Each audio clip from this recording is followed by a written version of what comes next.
You know, when you hear about the parrot welfare crisis, you probably picture stories of individual neglect, right? Sad situations, one by one. But what if the real problem isn't the people, or even the parrots? What if the crisis is actually the predictable outcome of a system that's, well, designed to fail? In this explainer, we're going to unpack that very idea. So here's how we're going to break it down. We'll start with the lifetime of problems caused by a really shocking mismatch. We'll look at the real cost of that mismatch and how it creates a system that is literally designed to fail. But we're not going to leave you there. Then we'll introduce a new idea, a safety net, and talk about what success actually looks like in this world. All right, so to really get this, we have to start at the very beginning, with this one fundamental, kind of jaw-dropping mismatch that's at the heart of the entire crisis. And believe it or not, it all comes down to a single number. 80 plus years. That is how long a parrot can live. I mean, just let that sink in for a second. This one fact, this incredible lifespan, is pretty much the engine that drives this entire crisis. And this is where you can see the problem laid bare. On one side, you have the parrot. We're talking decades of consistent, unchanging needs. They'll likely outlive their first owner.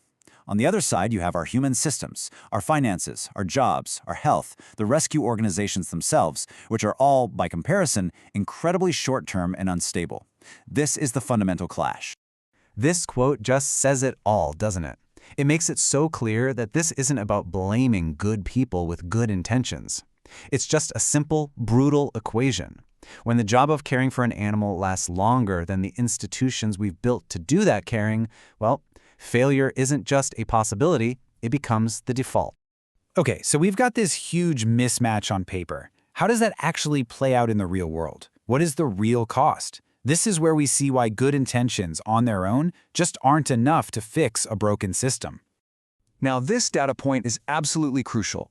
Based on tons of observation, it turns out that only about 40% of people looking to adopt a parrot are really, truly ready for what's involved from day one. That means the majority, a full 60%, are going to need some kind of structured support to have a real shot at success. But our current system? It pretty much assumes everyone is in that 40%. And here's the bottom line. We have a model that focuses on getting the parrot into a home first, and then, maybe, offers some support later as an optional extra. When you know that 60% of people need that support to succeed, you have basically built a system that has a 60% failure rate baked right into its DNA. It's a mathematical certainty. So what does this failure actually look like? I mean, what happens on the ground? It's not usually one single catastrophic event. It's more like a slow, devastating downward spiral. It's a process called serial rehoming, and it's heartbreaking. It starts with that first placement, full of high hopes. But when that doesn't work out, the parrot that gets rehomed isn't the same. It's more stressed, its behavior is more fragile. So for the second rehoming and the third, it often ends up with people who have even fewer resources or less experience. The risk just keeps getting more and more concentrated on that one bird, and its chances of stability just plummet. And that's what's so important to understand from this quote. Every time a parrot is rehomed, it's not like hitting a reset button and starting fresh with the same odds. No, each move actively makes the next failure more likely. The deck is systematically stacked against these birds. And the terrifying part is, this system can't fix itself. All the major trends are pointing in the wrong direction. The number of people able to care for these birds is going down. Rescues are fragile and can collapse overnight. It's getting harder to find a good avian vet. And the key thing to realize is, this isn't an intake problem. It's not about too many new birds coming in. It's a long-tail liability problem. It's our failure to manage the care for the birds we already have over their entire 80-year lives. Okay, so that was a whole lot of bad news. But here's the thing.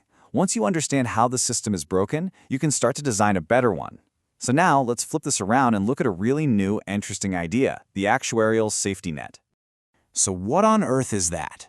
Well, first, forget the image of a traditional rescuer shelter. Think more like insurance, or maybe even Social Security. It's a system that uses data and statistics to plan for a parrot's entire life, from beginning to end.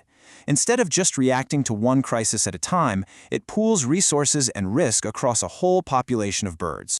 And you can really see the massive shift in thinking here. We go from being reactive, waiting for a fire, to being proactive, preventing the fire. We stop looking at things case by case and start managing risk for the whole population.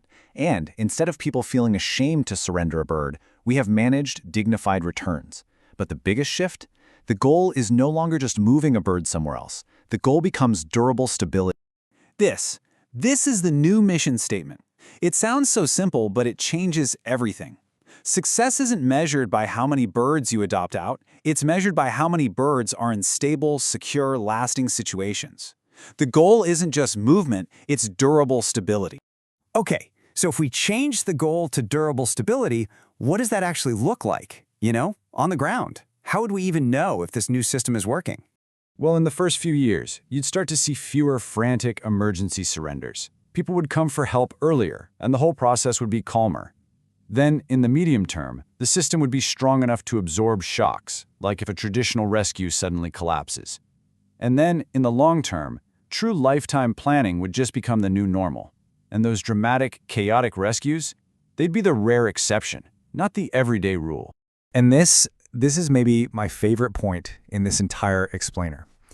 Because in a system that actually works, success isn't exciting. It's quiet. It's predictable. It's boring. A parrot living a long, stable, uneventful life doesn't make for a dramatic TV show. And that is exactly how you know you're succeeding. So after all that, we come back to the big question we started with. Looking at the data, at the lifespans, at the way the whole thing is structured. Is the parrot crisis really just a collection of thousands of individual failures? Or is it the logical, predictable outcome of a broken system? And this right here is the ultimate takeaway. Without data, it is so easy to point fingers and blame individuals, to see it as a personal weakness. But once you have the data, you see the patterns. You understand that this is a structural problem. And as soon as you realize it's a structural problem, it stops being just a private tragedy and starts becoming a public responsibility.